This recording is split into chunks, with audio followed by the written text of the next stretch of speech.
Hello. Nil and I were dancing just in the background. Welcome to the Believe Show. I am thrilled to have Nil with us today. And as you see, we're going to be talking about how intuition is trainable. Let me tell you a few things about Nil, and then we'll get started. Nil Demircubuk is a coach who also teaches intuition. She studied engineering. She obtained a PhD in economics. She taught economics. She built and ran the data group in a financial technology firm as a senior director, and she's led human rights awareness programs at nonprofit organizations. Hello, Nil. Really good to see you. Hi, Senya. Wonderful to be here. Thank you. Thrilled that you're here. Thank you. Nil, what do you believe to be true that others in your field may not agree with you about? It's a mix. I'll come to what others people believe, but I believe that intuition is something we all have, and it's trainable. People can learn to use it more, learn to recognize it, and be able to pull it out on demand if they're interested. So I think that's a totally shocking claim, and I'm really excited to get into it with you. But also, I've known you for years, and I've actually seen you do this and known you to do this, but I still feel like it's the fact that you're saying, hey, Senya, it's trainable for you. It's trainable for everybody. So I would love to hear more. First of all, how did you come to this belief? It was studying with my teachers, learning and practicing for several years. It's been almost 3 decades of practicing it in an aware and alert way. I know I was practicing it more when I was a child, but later on knowing and then running it through the filter of my intellect. So that, and also for about a year, I've been teaching intuition to people also. What is a story that you can share in which you know that intuition actually helped you? Intuition as opposed to something different. In my specific case or a student? Either, whichever you prefer. Well, I mean, in my specific case, I use it all the time. It's so much part of my daily life. I mean, it's ridiculous. Even if I'm in a store and I'm about to buy shampoo, which shampoo, if it's narrowed down to 2 choices, the final choice usually is left to my intuition. I mean, of course, I don't want to buy something harmful, but I use it so much every day. But mainly in I think social intuition in human relationships is a huge advantage when you get to learn and recognize it, because I think I use it a lot when I want to tune into what that person's emotion is. Before I say something, before I do something, I'd like to tune in and know, am I saying something really beneficial for this person at this point, or am I rubbing some feathers? You know, it's really important to know that. It can be used even professionally when you're in work situations, when you're talking to people. Just, again, before you say anything, just check in. Yeah. I sort of jumped the gun a little bit because I have discussed intuition with you before. How would you define intuition, or what is intuition? Perfect question, because there's so much disagreement on this in even scientific research, and that might be news to some people too. Is there scientific research about intuition? There is a ton of it, actually, in cognitive sciences, in neuroscience, in psychology, a lot of it. So the definitions vary, but the common point they come to is intuition is a knowing or is sensation that comes without any chain of prior conscious thought process. And I agree with that in that description. For me, intuition is like a crazy search engine. So every day we're facing so much information, so much data, and we're absorbing it. Our brain is absorbing it, parts of our body is absorbing it as muscle memory and sensations. And some of all that information gets stored in the conscious to be able to pull it out on demand, but some of it is pushed to subconscious. We cannot remember every detail of everything we've been through. So intuition is that crazy search engine that can tap into all that information actually in subconscious and pull it out on demand without overwhelming processing, without us collapsing from all that work going on in our heads. It just happens, and it's also capable of calculating uncanny ability of calculating probabilities, contingencies, and weighing different alternatives against each other, and bing, comes out an answer that if you thought about it, you couldn't have come to in a very, very long time. So that's a cool angle that I haven't heard many other people talk about, that it's doing these calculations of conditional probabilities that you may not even be aware of, that actually give you more likelihood of one thing or another. Exactly. You're reminding me of a funny situation. My younger brother, once I was talking to him about intuition, I think over a decade ago, and I was talking to him over months because I just was really interested. And one day he calls and he says, "Oh my gosh, Senya, it happened." I said, "What?" He was holding a jug of water and he said, "I knew it was going to break just a few moments before it did." I said, "What do you mean?" "I was holding it. It never had broken. I had it. Something completely broke the jug off the handle." And he just kind of had that thought right before it happened. Yeah, that kind of thing can happen, and a lot of times, actually, there's so much going on there. There's something about something in that glass your body is sensing. Maybe it's a different kind of vibration, something in it. Or weight, just anything. Yeah. I totally agree. So I have that huge search engine. I've always loved when you said that, because you're tuning into the internet of other things, not the things that you go on your computer and check, but just everything else. Exactly. Can you tell us even now here, what's something we can try, even literally now with you or after this program, to check our intuition or to develop it or to grow it? Sure. First of all, I tell all my students that the first step is to start noticing it and taking note of it, and also journal it. I mean, if you can write it down in a notebook, great. Or if you want to put it on your phone or some other device, do it. But do it in a detailed and analytical way. So I think maybe about the whole belief thing, that's the difference I'm bringing to intuition. I use intuition, but I also put it through my filter of my intellect, my logic. So when you're noticing your intuition, when you have that strange sensation before something happens, or when you meet someone and you think that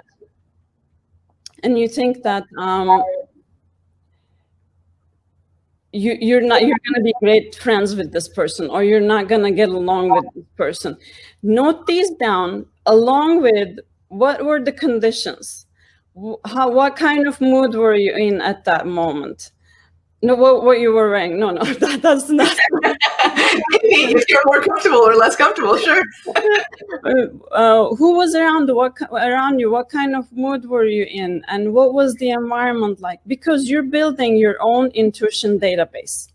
And when you have your own intuition database building up, you have more details and information about how your intuition is primed and how it comes forward. Which ways does it really communicate with you? Is it a gut feeling? Is it a gut feeling, or is it a heart kind of feeling? Is it a knowing in your mind? So when you do all these things, you're learning about your intuition already, and then you can start playing with, oh, if I relax, it works better. And that's actually, it's been shown in scientific studies. Mood really affects it. When we're happier, our intuition is more active, comes forward more and more accurate. Actually, at the extreme, during depression, it doesn't work at all, for example. And so that's another part of it, is priming yourself for intuition. So you have your intuition database, or at least maybe 7 examples, and you're starting to get a sense of, oh yeah, for me too, when I relax, it really works better. So what are you gonna do to prime yourself? For some people, meditation is great. Just a few minutes of breathing, exercise, meditating to relax your calm and calm your mind and bring it to that empty page state is how I think about it. So you can do that. But for some people, meditation is not their thing. You can go out for a walk in nature, fresh air. That can help.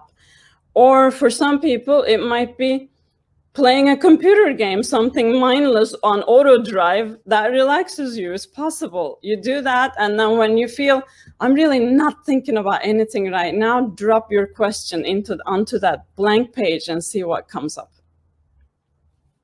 So are you saying intuition works with questions, that you need to have a question that intuition will answer? Yeah, like an interview, like you're interviewing me right now, you can interview your own intuition. I'm going to put that in as a quote in a second. No, you can interview your own intuition. And it's also kind of like coaching.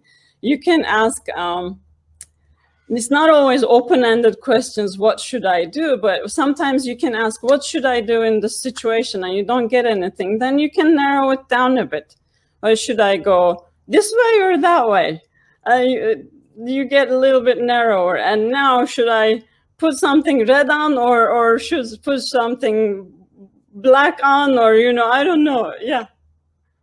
Let me summarize this, a couple of the things you've said, and also bring in a few of our viewers who are commenting. So first of all, Avinash says he completely agrees with your assessment of intuition. He shares a quote from Einstein. He says, intuition from Einstein is a sacred gift, and the rational mind is a faithful servant. We've created a society that honors the servant and has forgotten the gift. Exactly. Avinash, thank you so much. I was thinking about saying that quote also. You did it for me. Thank you. And then Avinash also references that Dr. Gary Klein, and I've read one of his books as well, has done a lot of research about intuition, and just that it's not meta, it's not vague, it's actually, it's pretty concrete. Yeah. Yeah. It's not magic. It's really not magic. It's one of our abilities. Why not use it? Yeah. And then to summarize what you've said, so you've said if someone wants to train their intuition, one of the first things, oh, I'm sorry, that's your email, we'll put that up in a moment, is to be aware and to journal re-intuition. What are the situations? What am I noticing? What do I think will happen? And Nil, I love that you're saying that, that yes, you're getting intuition and you're teaching people about intuition, but you're also teaching them to take it through an analytical filter. Exactly. Yeah. Because that's one of the questions I get frequently asked about from my students, and I also do intuitive, kind of like intuitive consulting / intuitive coaching for people. So I get asked a lot, what if I follow my intuition? I get a strong feeling and I follow my intuition and it's wrong. What do I do? Why should I follow it if there's a chance that it can be wrong? Well, there's a chance that anyone can be wrong at any point in time. But following your intuition doesn't mean you should do what it says, what it points to every time. No matter what, you should always run it through your logic filter, unless it's a situation where you don't have any other information. Intuition is the only thing to go by, and the cost of being wrong is not too high. Normal decision-making process, you're bringing just another input in. For example, let's say you're buying a car. You wouldn't go to just one car dealer and test test drive only one car and then walk out with your car. No, sorry, you're driving your car. You would do research. You'd ask friends. You'd ask experts. You'd read about science if you're into that. You'd do a lot before you make that decision. So intuition would be basically you sit in that car and you just really tune into, let me not think about it for a moment. Bring your mind to that blank page state. How do I feel about this car? But that's just another input. It's not, this is what you should do. Then you weigh everything. Yeah. So you've said be aware and journal re-intuition about intuition. Then prime your intuition. So look for those situations, whether it's what you're wearing or who you're around or how alert you are or what time of the day or whether you've meditated, any of those things. And then you've said, if I'm following you accurately, that another part of it is run your intuition through your logic filter. Exactly. If there is time and if there's a chance, always. And if the stakes are not low, if they're low, you don't need to do that. Exactly. If it's like a really low cost of being wrong situation and you have your intuition, no other information, why not go with it, play with it and see what happens? I've always had this, assumption about intuition, and I wonder what you think. So my assumption has been that if you train yourself to explore intuition and to see what intuition says to you on small decisions, then it can be helpful to you in big decisions. Where would you stand on that? Oh yeah, definitely. Again, research shows that with practice, intuition gets better. So when you have a chance, really practice. Yeah. So for people who are watching and who say, I've always wanted to know intuition, but I don't quite know how long does it take for it to get better? Oh, it's very quick. You would be surprised. Let me give you an example of one of my students who's actually, this is not to stereotype anyone, by the way, but he's a software engineer / data scientist. And he came to me wanting to learn intuition with the hopes that it would teach him to understand people better. So I said, okay. So then we started, and this was about maybe the third session. So we usually do an hour classes. So in the third session, since sometimes I give my students, here's a menu to choose from. Which one would you like to learn today? And he was always picking people related things.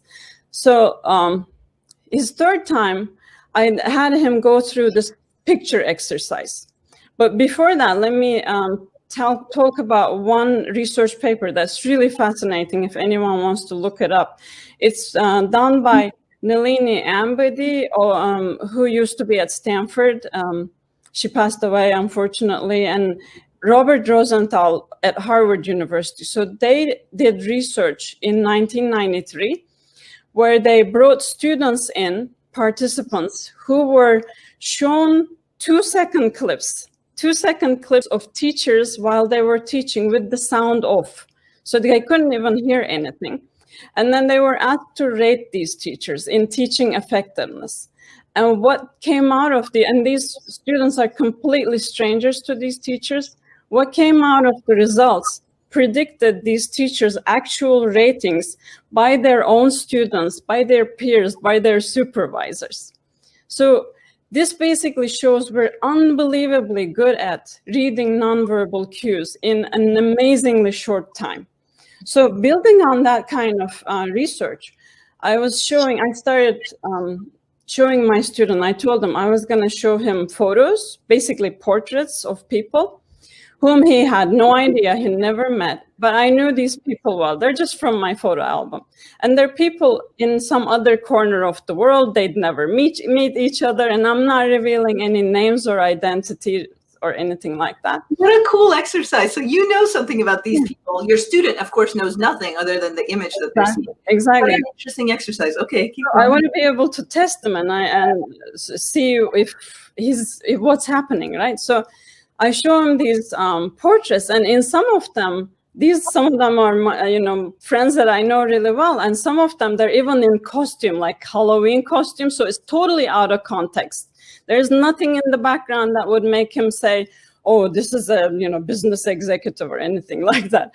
So I show him the photos, and for literally 2 seconds, maybe 3 seconds the most, and I pull it away, and then I ask him, "Okay, do your breathing or play your computer game in your head. Bring your mind in that calm, no mind chatter state, and then tell me what you pick up about this person."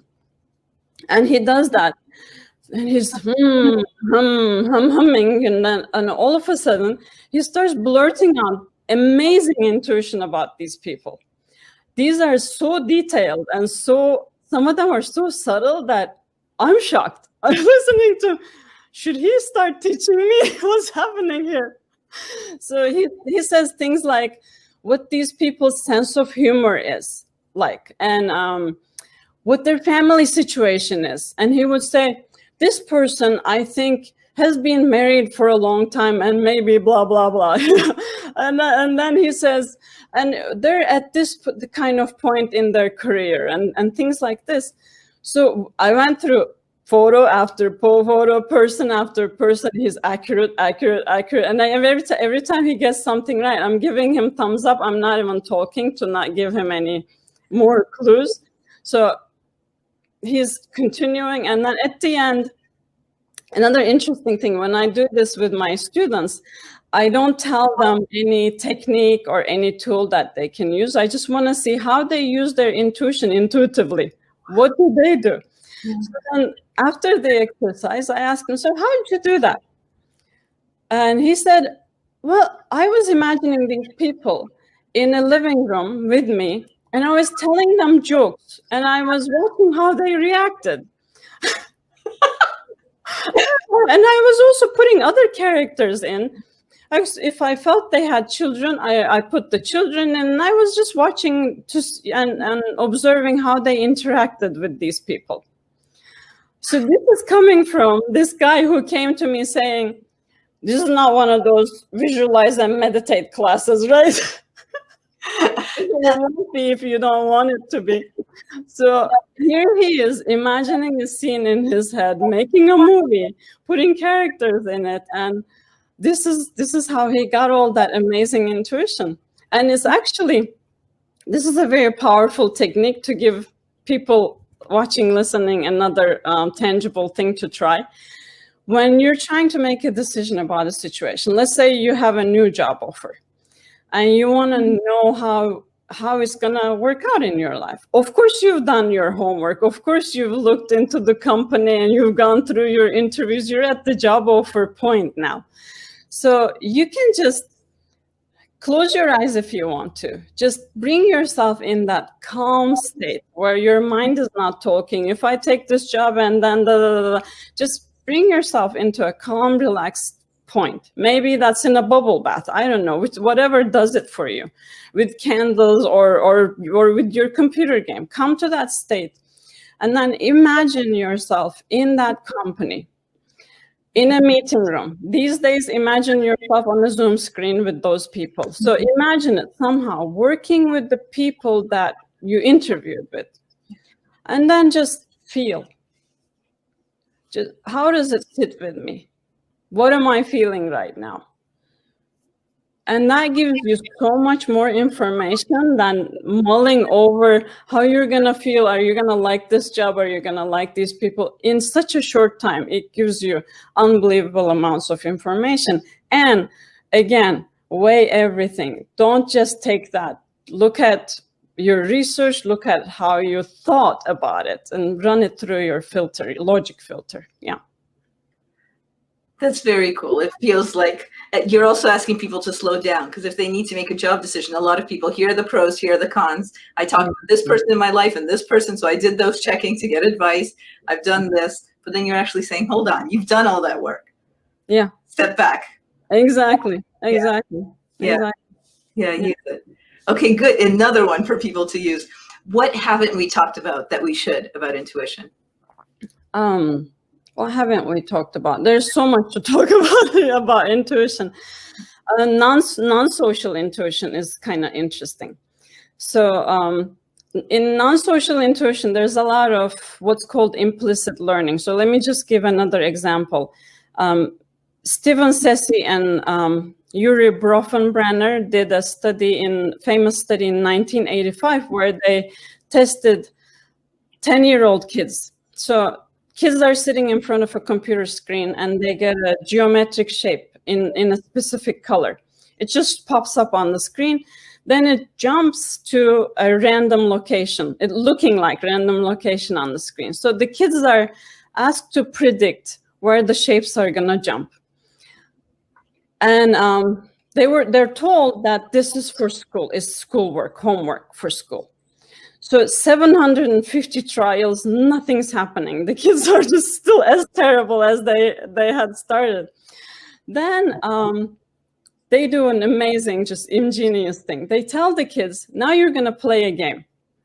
And those shapes, it's the same. Actually, there was a pattern between the shapes, what kind of shape they were and what color they were and where they would jump. There was actually a hidden pattern, but it was a complex enough algorithm for the kids to really not be able to figure it out just by doing it.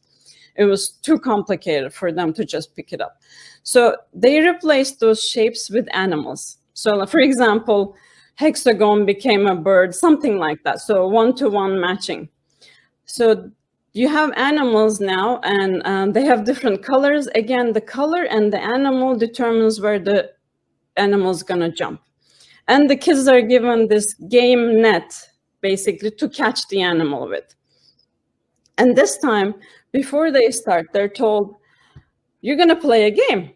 So the kids start and they're relaxed, they're having fun, and they're amazing. They're catching every animal. That's wild. Yeah. So when they're relaxed, when their intuition is primed, it's really picking up that pattern.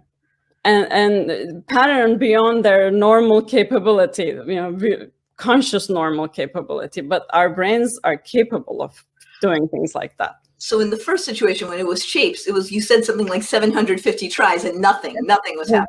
Yeah. And then when it was reframed to a game and it was some fun shapes, but the same interaction. Exactly. So in that situation, what's happening is there's implicit learning.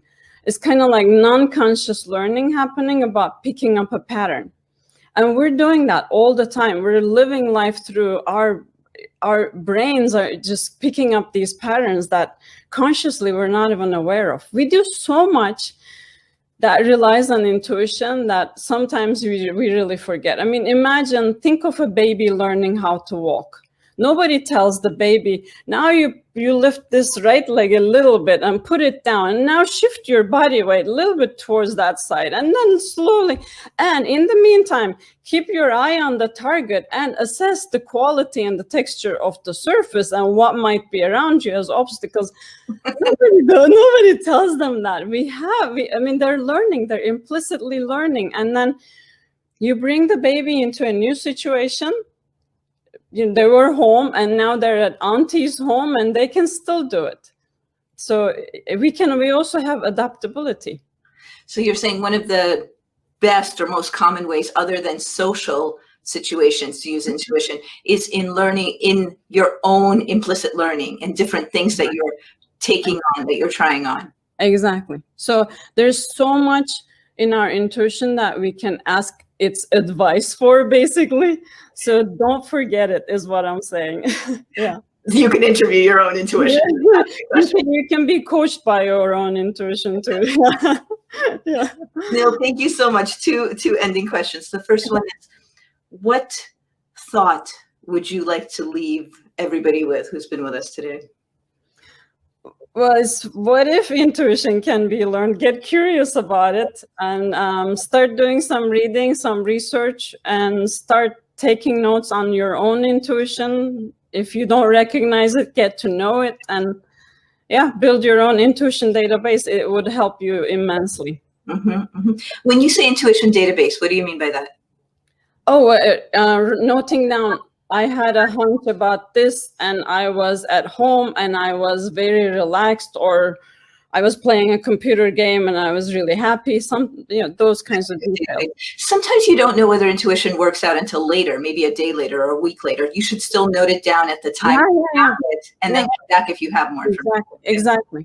And also when you note these down, and when you find that, oh, my intuition was wrong, and it can be wrong, it can be right. It's not about right or wrong. It's about, just like any information that we read, we don't believe everything we see on the internet. So just note it down and learn. Maybe you can even pick up a pattern about, I'm usually wrong when I'm stressed, right?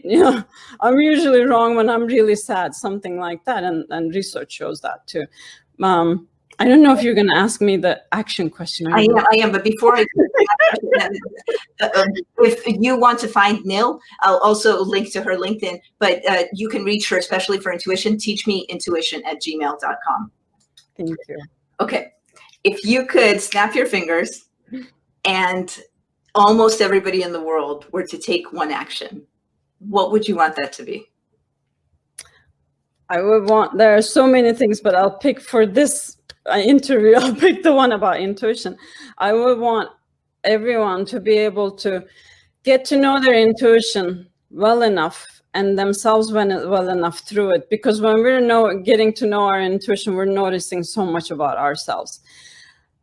So the next time they're in a situation, especially in a conflict situation, before they say or do anything, also take a moment, that split-second moment, to tune in with your intuition and ask this question: what is one thing I can say genuinely that can make things better for everyone? And then speak or act. Or what is one thing I can do so that everyone's situation is improved? Then act. So always listen and observe beyond the words. Listen and observe beyond the words. So especially in a conflict situation, pause, check in with yourself, and ask yourself the question, what is one thing I can do genuinely to improve the situation in the room? Yeah. That, whether intuition or not, that just seems like really good advice anyway. I'm being serious. It's Posing. Yeah. Nil, thank you so much. I hope we have you on for lots of different topics in the future. Thank you so much for talking to us about intuition today, and that intuition is trainable. Thank you. Thank you, Sanya. Thank you, everyone. Thank you, everyone. Bye.